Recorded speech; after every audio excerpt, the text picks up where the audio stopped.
नमस्कार, मेरे YouTube channel पे आप सभी का एक बार फिर से स्वागत है। आशा करती हूँ अब तक के मेरे सारे वीडियो आपको पसंद आए होंगे और अध्ययन करने में काफ़ी सहायता मिल रही होगी। यदि मेरा वीडियो आपको पसंद आता है तो लाइक, शेयर और सब्सक्राइब जरूर करिएगा।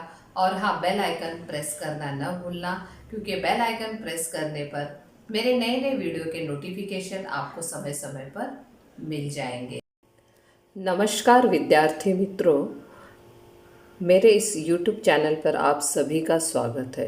आज हम कक्षा 11वीं की कविता 15 अगस्त, जिसके कवि गिरिजा कुमार माथुर जी हैं, उसका अध्ययन करेंगे।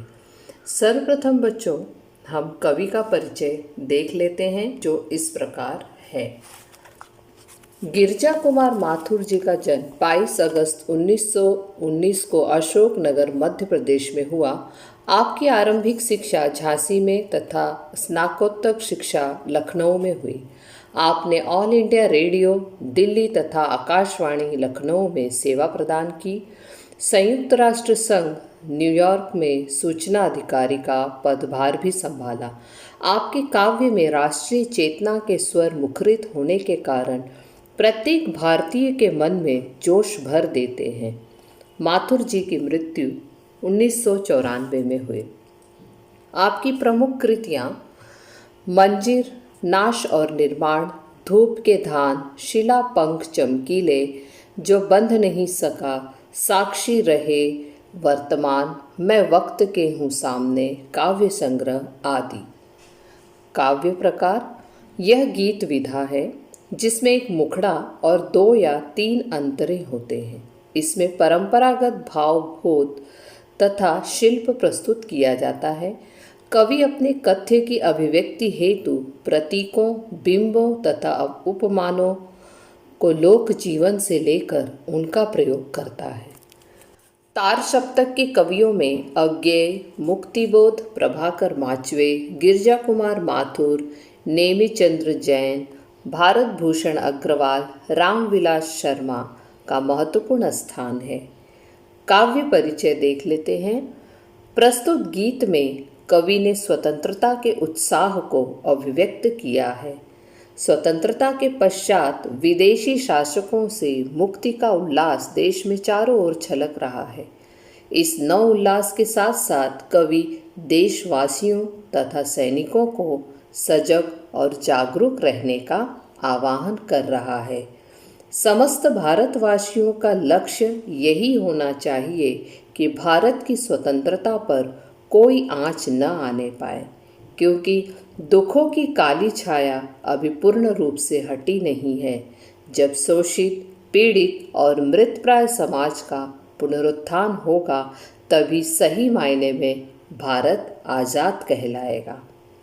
कवि परिचय हो गया, काव्य परिचय हो गया बच्चों। अब हम कविता की ओर बढ़ते हैं, कविता पढ़ते हैं, जो इस प्रकार है। यहाँ पंक्ति दी गई है, भावार्थ भी दिया गया है।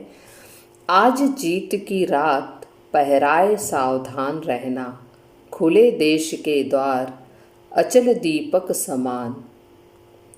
भावार्थ: कवि देशवासियों को पहरेदार के समान सावधान रहने के लिए कहता है। कवि का कहना है कि हे देशवासियों, यह हमारी विजय की पहली रात है। आज से देश के सभी तरह की सुरक्षा का उत्तरदायित्व हमारा है। हमें उस निश्चल दीपक की भांति रहना है जो विपरीत समय में भी अपनी रोशनी से अंधकार को ललकारता रहता है, अपने देश पर आने वाली सभी समस्याओं को दूर भगा देगा। अगली पंक्ति देखते हैं। प्रथम चरण है नए स्वर्ग का, है मंजिल का शोर, इस जन मंथन से उठ आई पहली रात हिलोर। अभी शेष है पूरी होना जीवन मुक्ता डोर, क्योंकि नहीं मिट पाई दुख की विगत सांवली कोर। ले युग की पतवार बने अम्बुधि महान रहना, पहराए सावधान रहना। भावार्थ: कविता में कवि कहते हैं कि मैं प्रथम स्वर्ग का तात्पर्य यह है कि पहला लक्ष्य, पहली प्राप्ति है। जिसे हमने सामूहिक प्रयास से प्राप्त किया है। सभी देश, भारत देश के सभी जन समुदाय एकत्रित होकर सामूहिक रूप से हमने अपने लक्ष्य की प्राप्ति की है। परंतु कवि स्वतंत्रता प्राप्ति के बाद से कार्यों की ओर संकेत करते हैं और कहते हैं कि हमारे सामने अनेक लक्ष्य शेष हैं। मतलब अभी भी हमारा लक्ष्य पूरा नहीं हुआ है। देशवासियों ने शारीरिक, मानसिक और आर्थिक पीड़ा को बहुत लंबे समय तक सहन किया है। देश अपने अपमान को अभी भूला नहीं है पाया है। इसलिए आज़ादी के बाद हमारी जिम्मेदारी और अधिक बढ़ गई है। कवि कहते हैं हमें समुद्र की भांति मन में गहराई और विशालता रखनी चाहिए। हमें पहले से भी और अधिक सतर्क रहने की आवश्यकता है। अगली पंक्ति, विषम श्रृंखलाएं टूटी हैं, खुली समस्त दिशाएं, आज प्रभंजन बनकर चलती युग बंदिनी हवाएं, प्रश्न चिन्ह बन खड़ी हो गई ये सिमटी सीमाएं, आज पुराने सिंहासन की टूट रही प्रतिमाएं, उठता है तूफान इंदु तुम दीप्तिमान रहना, पहराए सावधान रहना। भावार्थ, बड़े संघर्ष के बाद हमें आज़ादी मिली है और मिली उसके बाद आज़ादी के बाद भी अभी बड़ी बड़ी चुनौतियां अपना ताल ठोक रही है। हमारे देश पर अनेक देश की ओर से खतरे मंडरा रहे हैं।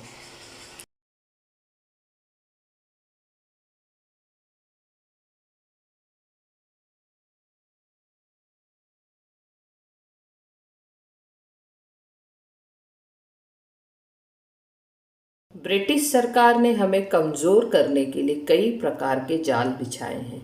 हमें जाति, धर्म और प्रांत के नाम पर अलग अलग बांटने का प्रयास किया है।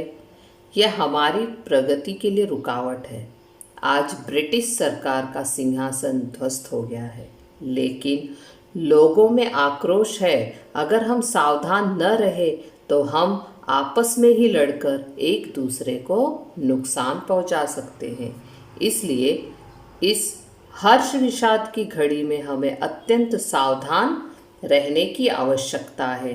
जिस प्रकार चांद की रोशनी अंधेरे में भी पथिक को रास्ता दिखाती है, ठीक उसी प्रकार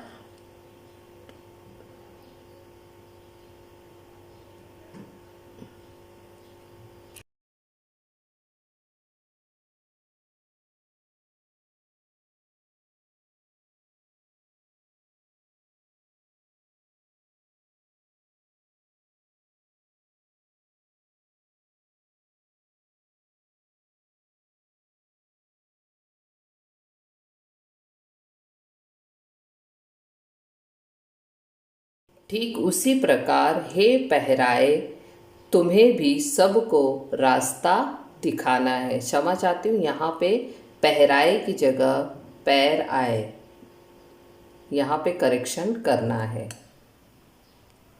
अगली पंक्ति, ऊंची हुई मशाल हमारी आगे कठिन डगर है, शत्रु हट गया लेकिन उसकी छायाओं का डर है, शोषण से मृत है समाज, कमजोर हमारा घर है, किंतु आ रही नई जिंदगी यह विश्वास अमर है, जन गंगा में ज्वार लहर तुम प्रवाहमान रहना, पहराए सावधान रहना। भावार्थ देखते हैं। कवि का कहना है कि यह सही है कि हमें स्वतंत्रता मिल गई है, परंतु हमारे शत्रु सामने से चला गया है, पर पीछे से वह कौन सा खेल खेलेगा हमें पता नहीं है। इससे बचने के लिए हमें क्या करना चाहिए? हमें पहले से भी और अधिक सतर्क रहना होगा। कई वर्षों की गुलामी ने हमारे जन समुदाय को शारीरिक, मानसिक, आर्थिक और सांस्कृतिक सभी ओर से अत्यंत दुर्बल बना दिया है, किंतु हमारा यह एक विश्वास है कि हमारे जीवन की एक नई शुरुआत हो गई है। यह सोचकर हमारा मनोबल बढ़ जाता है। जैसे समुद्र की लहरें एकजुट होकर समुद्र में ज्वार ला देती हैं, हमें भी उन समुद्रों की लहरों की तरह ही एक साथ होकर आगे बढ़ते रहना है। अब यहाँ पे आकलन हेतु प्रश्न उत्तर दिए गए हैं। पहला प्रश्न है, संकल्पना स्पष्ट कीजिए। ये पाठ्य पुस्तक के स्वाध्याय के प्रश्न उत्तर हैं। आकलन है, नए स्वर्ग का प्रथम चरण। उत्तर आपके समक्ष दिया गया है। दूसरा, विषम श्रृंखलाएं। उत्तर भी दिया है, युग बंदनी हवाएं। काव्य सौंदर्य, आशय लिखिए। प्रश्न, ऊंची हुई मशान हमारी, हमारा घर है। युग बंदिनी हवाएं, टूट रही प्रतिमाएं। उत्तर बच्चों दिया गया है, आप अपने नोटबुक में लिख लीजिएगा। अब अभिव्यक्ति पर आधारित प्रश्न उत्तर हैं। आप इसकी सहायता से अपने अनुसार उत्तर लिख सकते हो। दूसरा प्रश्न, देश के विकास में युवकों का योगदान, इस विषय पर अपने विचार लिखिए। उत्तर दिया गया है। रसास्वादन भी आपको दिया गया है इसमें प्रश्न उत्तर के साथ। यहाँ भी दिया है साहित्य संबंधी ज्ञान। आशा करती हूँ बच्चों आज का यह कविता जो है आपको पसंद आई होगी, समझ में आ गया होगा। धन्यवाद।